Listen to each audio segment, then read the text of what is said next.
book review. Again, it's another book by Matthew Syed.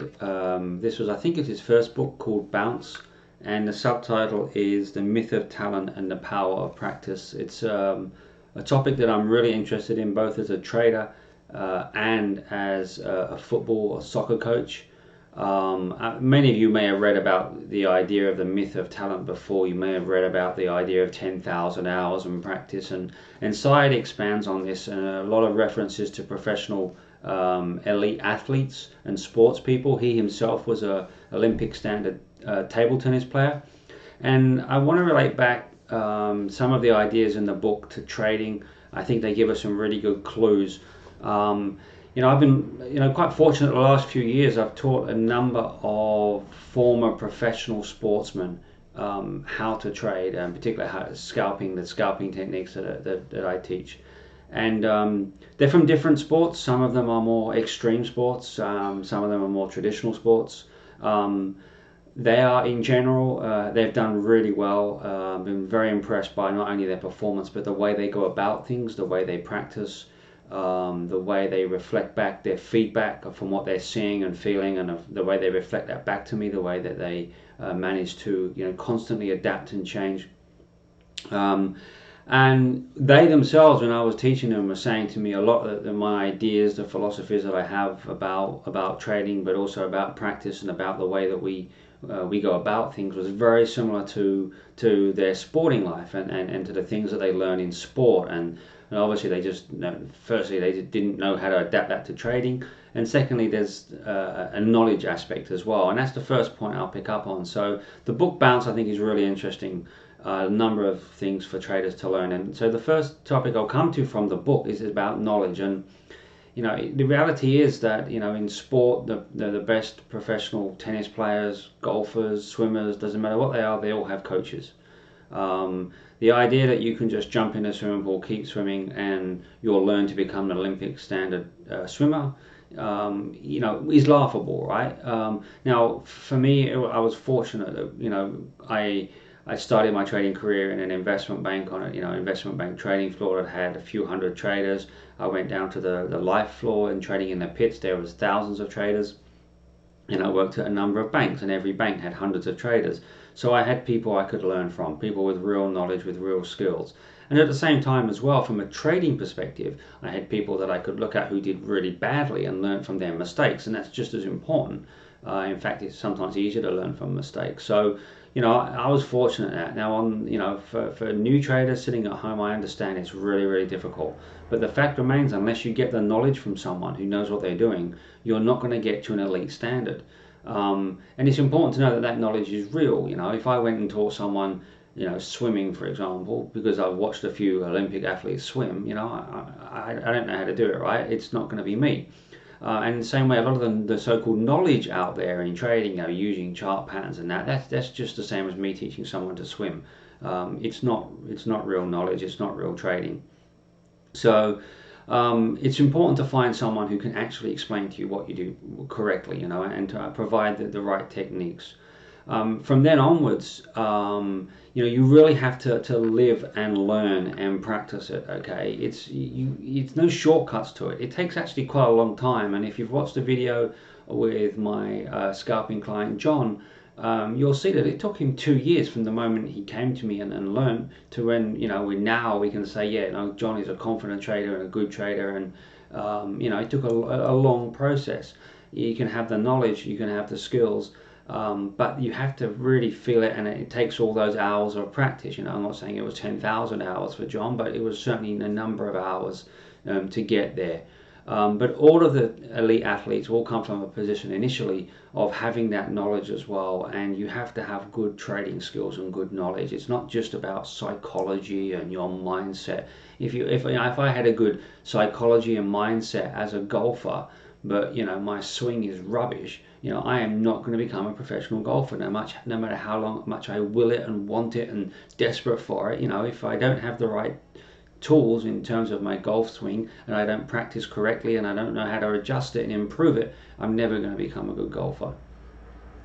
I think there's a lot of similarities as well. Again, why I like this book is between professional sportsmen and trading as well. Like in sport, You have professionals, elite athletes operating at one level, and you have a bunch of us who are amateurs operating at a completely different level. You know, I don't say that when I coach soccer that I do anything like what Jurgen Klopp does at my beloved Liverpool. You can see my Liverpool as a signed shirt above there. I love Liverpool Football Club. And when I play football, I'm not for one moment thinking that I play like, you know, Mohamed Salah or, you know, any of those wonderful players. Okay, everything about the way I go about it is different. Okay, and the same in trading. You know, there's professional traders who operate at one level, and then there's, you know, a bunch of amateurs who operate at a completely different level. And to get to an elite level as a sportsman is very, very difficult. And it's the same as a trader. So once you've got that knowledge, it's going to take a huge amount of practice. Okay, same with all the sportsmen, right? A huge amount of practice to get to that level, but not just any practice. You know, the idea of 10,000 hours of practice will get you to become great at something. No, only 10,000 hours of great practice. And that's a key theme of this book, okay? That the idea, there's an old saying, practice makes perfect, and it's not true. It's an English saying, you may not have heard that, but practice makes perfect is not true. Only perfect practice makes perfect. In reality, practice makes permanent. If you practice badly, then you will become, you know, bad at what you do. So practice, the way you practice is really important, and Syed talks a lot about practice. The quality of practice is really important. You need to have a practice where you are deeply concentrating, so that the things that you are doing are really going to get embedded. You're not just going over to the, you know, the golf driving range or the tennis courts and just hitting a few balls against a wall, or just knocking a few balls in a driving range. You are concentrating hard about what you're doing.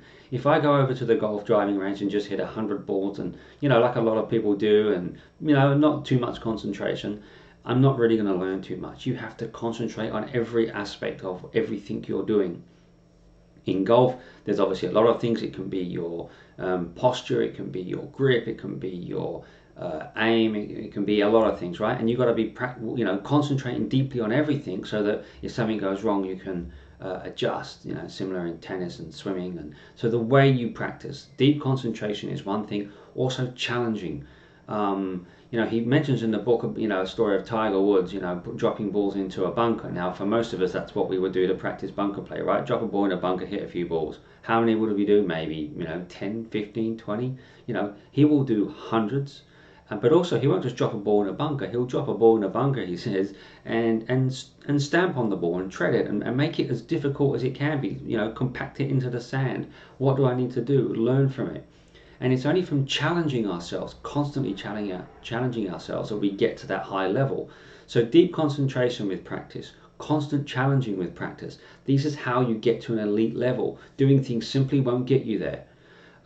Learning from mistakes is a massive thing, right? Can you learn from a mistake? And this is where I think that, you know, people that are so-called trading coaches or psychological coaches or whatever they call themselves, and other traders out there, who are saying to you to teach and using, for example, chart patterns or Bollinger Bands or anything like that. You know, the question is, can you learn from mistakes, right? So if I trade a chart pattern, let's say a head and shoulders top has formed, I watch it form perfectly, I wait till the necklines break, I do everything that is by the book. I put the trade on, which in this case would be a short, and it loses money. Okay, now my position management is going to mean I don't lose too much, so put a tight stop loss and, you know, run the profit if there was one, but this time I lose money. The question is now, what can I learn? How can I learn from that loss? And the reality is you can't. The next time you see the pattern, you do it again. Now, the chart pattern people will tell you, but the head and shoulders has a very high reliability rate, over 90%, but that's garbage. Okay, and I'm currently rewriting my first book, and I'll hope to have that out soon, and I'm planning to give it away for potentially for free, because I want people to really understand how poor technical analysis is. But the point coming back to here is that if you can't learn from the mistake, or in trading, if you can't learn from your losses, then you will never get to an elite level. All you will do is keep implementing it, and basically it's a game of position management, money management. You just keep cutting losses quickly and running profits. Well, you know what? I don't need a head and shoulders to do that. I can do that with any price level, any time of day, right? Just put a tight stop loss, run a profit, and I get the same analysis as you will with a head and shoulders in that scenario. Am I learning anything? No, other than good money management works. Then that's not a bad lesson. It is an important lesson. but you don't get to an elite level by just learning that. When golfers are on a driving range, if they hit a ball to the left, they need to know why. Why did I hit that ball to the left? What happened? How can I correct it? The same with trading. If you can't learn from mistakes, you're going to continue to repeat them over and again. If you're happy doing that, that's fine. And that gets to the point of, I know that we can't hit 100% success rates, right? That's not going to be the case. It doesn't mean we shouldn't try. It doesn't mean that when we have a bad trade, we shouldn't have a process to go through and work out how to correct it. With the scalping manual, I do that, and that's again with the sportsman. That's what they like about the way that I teach, is that I put forward a process. Something goes wrong, go through the list, work out what it is, and adjust. Constant adjustment. We're not going to get to 100%. We are, going to make mistakes. But the same with the golfer. If he hits the ball to the left, he's not just going to accept it. Oh, it's only one in every, 6 shots goes bad. I don't mind. Because he wants to correct it, because maybe the next shot will do the same. You want to make sure, you want to improve yourself at every opportunity. Mistakes give you the chance to improve. And the most elite golfers, the most elite sportsmen at any sport are constantly working on their game, and they're constantly trying to get to the best they can, the best as possible. If you were just accepting of mistakes, then you won't get there. If you can't learn from mistakes, you can't get to an elite level. I really believe that, and the book essentially sets that out as well. So coming on from that as well in the book is the idea of feedback. Okay, so mistakes are a form of feedback, and as Syed says, that feedback are the fuel for elite sportsmen. Okay, and what we need is constant feedback. The more feedback, the better. So again, with technical trading, if you're relying on only when my trend lines cross, only when these moving averages cross, only when this chart pattern forms, only when it goes through this Bollinger Band, okay, well, how often are those things going to happen? Quite rarely. So how often are you going to get feedback from your trades? Rarely. Okay, and the point is that it's very hard to learn when you're not getting constant feedback. So the reason why golfers hit hundreds and hundreds of balls, and tennis players hit thousands and thousands of balls as well, is they're getting lots and lots and lots of feedback, and they can make lots of adjustments and constantly getting it. If you're doing trades only rarely and getting a rare amount of feedback, you're going to struggle. So again, what I like about scalping is you're getting constant feedback from the market about your trade. Then you have to adjust it, and that's what we do as scalpers. We're constantly making those adjustments. We're constantly working on that feedback. Any style of trading where you're not getting much feedback, I'm not saying you will never become elite, but it's going to take a very long time. Okay, so the styles of trading you do as well, if you're just doing chart patterns, it's not an elite way of doing it. It's like Tiger Woods saying, hey, I'm going to hit one drive a week. You're never going to become a great driver of a golf ball if you do one a week. Okay, but what about if I do 100 a day? Now I'm getting lots more feedback. Now I can get better. That's a key part of this book, and it's a key theme about when I teach, and why sportsmen are attracted to the scalping methods that I teach. I think is because they understand that, and then the way they practice it. Now I hear a lot from retail traders about practice schmactice, so it doesn't matter, who cares, It does. You will not see elite athletes practice poorly. You will see them practice well. And to me, if I hear someone say, yeah, I'm not really good in practice, when I'm practicing trading, I'm just kind of like mess about a bit, you won't become a good trader. Okay, 100%, it won't happen. Same way as if, all the best sportsmen are also generally the best practices. They practice the most. You hear stories, and in, I don't know if it's Bounce or in the Rebel Ideas about David Beckham, he talks about, again, another elite sportsman, particularly with his free kicks. He would practice them for hours, and again, lots and lots of them gives lots of feedback. And the more feedback you have, that is your fuel. Okay, so ask yourself, how many times are you trading? How many times are you getting feedback? If you're using a method which gives you even one trade a day, it's not a lot of feedback. It's not a lot of, and as he says again, feedback is the fuel. The more fuel you have, you can become elite. For elite sportsmen, it's the feedback. How do you use it? Know exactly what you want from a trade, know when it doesn't happen, and then work through the things. I mean, and as I say, in the methods that I try and teach, if you've got the manual or if you're thinking about it, that's the steps that we go through. Lots of feedback, constantly adjusting, and that's how over time, and it does take a lot of time and a lot of practice and a lot of hard work, is how you improve.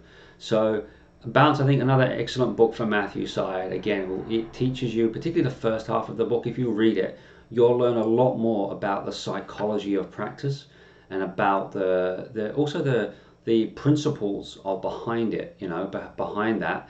And I think that, if you are thinking of using like chart patterns and that sort of thing, you'll realize that, it's not a professional elite way of trading. It can't be. If you look at the things that Syed lays out amongst all these elite top sportsmen, and then you think about how technical traders and those people that tell you to trade that way, if you think about what they're telling you and how to trade that way, you'll realize that it's complete opposite of what professional sports people do. So, I really enjoyed reading it. Again, it backs up a lot of what I say, and what I teach in the scalping manual and what I taught to traders over the years. And I think you'll really enjoy the book. So hopefully this is giving you a flavor of it and also giving you some ideas about how you can improve your practice and become better. So thanks for watching.